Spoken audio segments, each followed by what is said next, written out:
Here's a video of 3 birds and a can behind them of soda.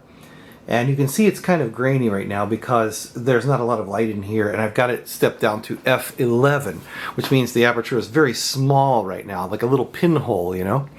But as you open it up more and more, the aperture, like here, we're going to do a little bit here, the light will adjust itself. You'll notice that the picture is a little less grainy because it's able to absorb more light right now. But also you'll notice the birds in the front and the can in the back are becoming blurrier. You can only see the blue guy, right? The blue bird. Now I've got it all the way up to f1.7, and I can move the focus dial to just focus on one of the birds at a time. Like the little red guy, the green guy, the blue guy, the can in the back, back to the blue guy and the red guy. But that's because the aperture is wide open, meaning it can only take like a thin slice of the space here. It only can take a thin slice, let's say maybe in this case about 3 feet away, and I can take the focus knob and say, oh, take that thin slice, but take it like 6 feet away where the can is, or maybe 2.5 feet away where the little red guy is. And this helps you because when you're doing backgrounds, you could have a tree in the background.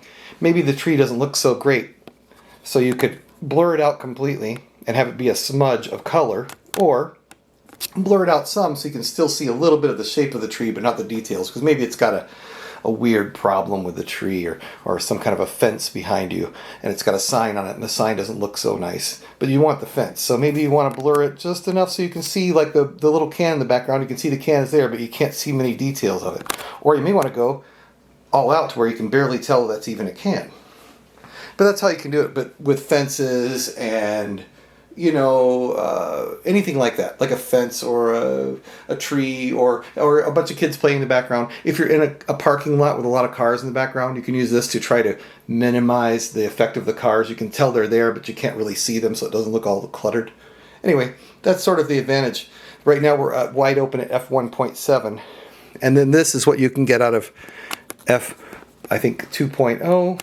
2.8, which is where a lot of cameras that are kind of lenses can go that are kind of higher end, and then some of them can get to like f4.0 and then 5.0. Now you can see that more things are in focus, as opposed to like see the red bird, the green one, the blue one.